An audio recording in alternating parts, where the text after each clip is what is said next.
नमस्कार, मैं हूँ ऋतु मुंजाल और आप सभी के बीच में आज फिर से मौजूद हूँ एक छोटी सी ऐसी खबर को लेकर जिसने आग लगा दी है। और रिश्वतखोरी का जो मामला है, वो भ्रष्टाचार का जो मामला है, उसमें एक संज्ञान लाने के लिए मजबूर कर दिया है हमारे न्यायालय को, और न्यायालय को ही बिका हुआ दिखाया जा रहा है। इसमें मैं ज़्यादा ना बोलते हुए सारा मामला क्या है, मैं अपने senior council supreme court Shri S Pawar से निवेदन करूंगी कि वो प्लीज़ इस पर प्रकाश डालेंगे और अपनी बात को रखेंगे।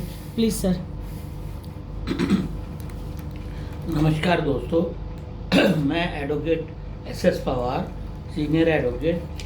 दरअसल ऐसा होता नहीं है जैसा कि ये खबरें सुनने में आ रही है कि उन्होंने कहा कि हमारे सुप्रीम कोर्ट तक, सीजीआई तक और हाई कोर्ट में भी हमारे ताल्लुकात हैं और हम आपको मनचाहा रिलीफ दिला देंगे। ऐसे होता नहीं है, न्याय इतना बिका हुआ नहीं है, पर इन लोगों ने बदनाम कर दिया है। तो मेरा भी मानना है, अभी मेरी भी 40 ईयर्स के करीब वकालत हो गई, लेकिन कभी ऐसा हमारा सुनने में नहीं आया कि हमने किसी को झूठ बोल के या किसी को इस तरह दिखा के और क्लाइंट से पैसे ले लो।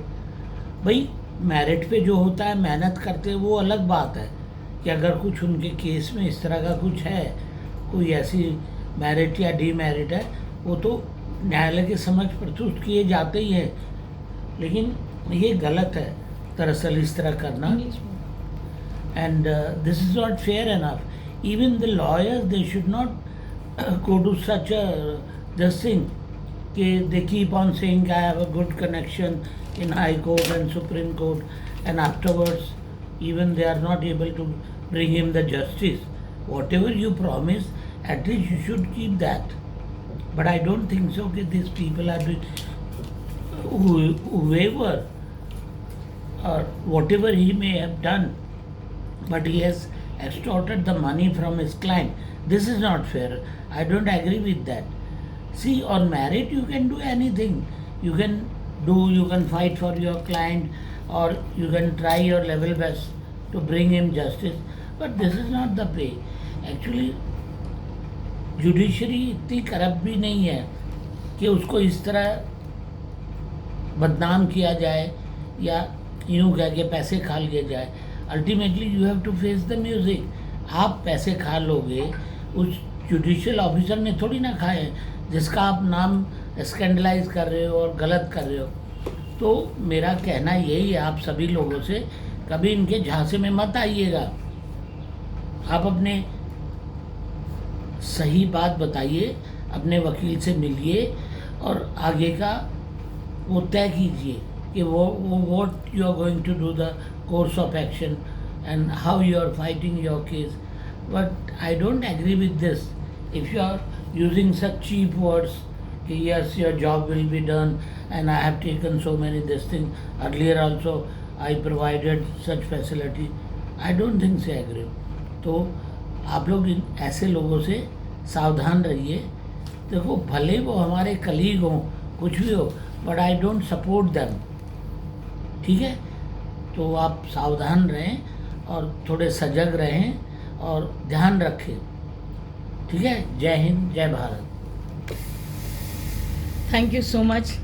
बहुत ही अच्छा वक्तव्य और बहुत ही क्लियर पिच, जैसे कि सर ने समझाया, और हम जागरूक रहें और इस तरह के धोखाधड़ी का शिकार ना हो।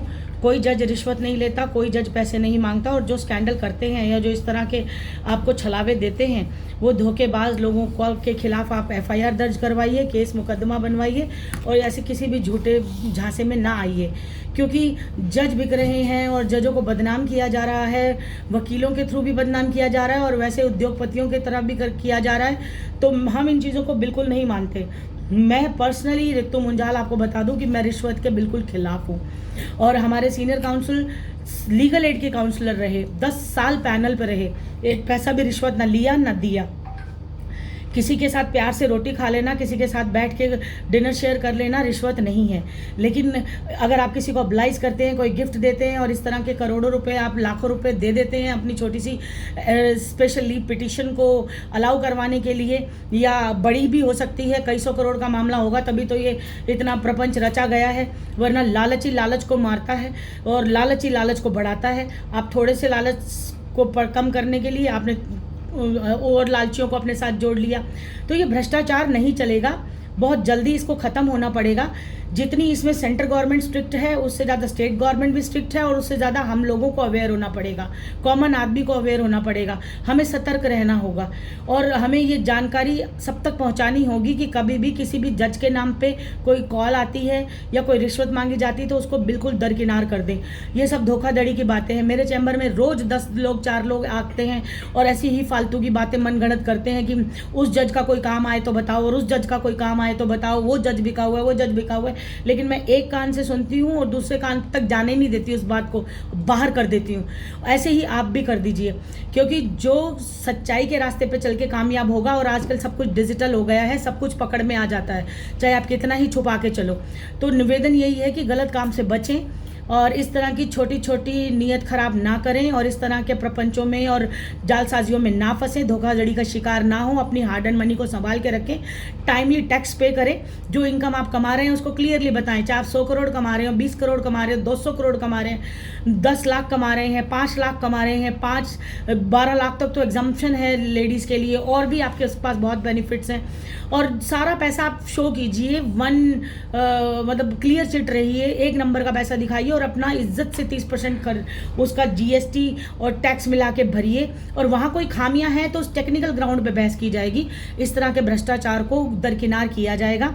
डीटीसी के रिटायर्ड कर्मचारियों के मामले में भी यही सुनने में आया। आज तक भ्रष्टाचार चलता रहा, लेकिन अब भ्रष्टाचार की जड़ें कुरेदी जा चुकी हैं और बुरी तरह से हम लोग इसके पीछे पड़े हुए हैं। आपको बीच में छोटा सा हादसा याद होगा, यशवंत वर्मा जी का जो केस आया था, हाई कोर्ट के जस्टिस दिल्ली हाई कोर्ट में ही थे और उनके घर से कुछ पैसे जले हुए मिले और उनके खिलाफ भ्रष्टाचार का आरोप लगा। और आपको बता रही हूँ मैं, बहुत जल्दी उनको इम्पीचमेंट का सामना करना पड़ेगा, उनके खिलाफ महाअभियोग चलाया जाएगा और उनके खिलाफ कड़ी से कड़ी कानूनी कार्रवाई वो की जाएगी जो एक आम आदमी के खिलाफ की जाती है। ये न्याय की प्रक्रिया कहती है, ये कानून, संसद और सब सिस्टम का जो एक बना हुआ है वो कहता है, हमारी सुप्रीम कोर्ट की धाराएं कहती हैं।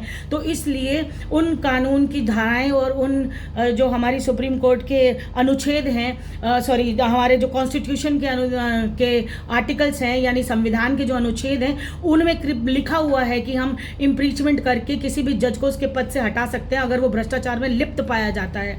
और मैं आपको क्लियर बता दूं, कोई जज भ्रष्टाचार करने के लिए तैयार नहीं है आज की डेट में, पैसा खाने के लिए नहीं है, और जो खा रहे हैं वो लब में अंदर जाएंगे, कोई नहीं बचेगा।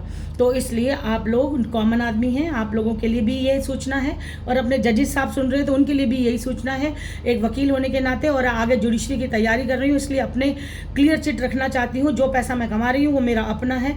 आप अपना शो कीजिए, शो करने के बाद टैक्स भरिए, उसके बाद लाइफ को एंजॉय कीजिए।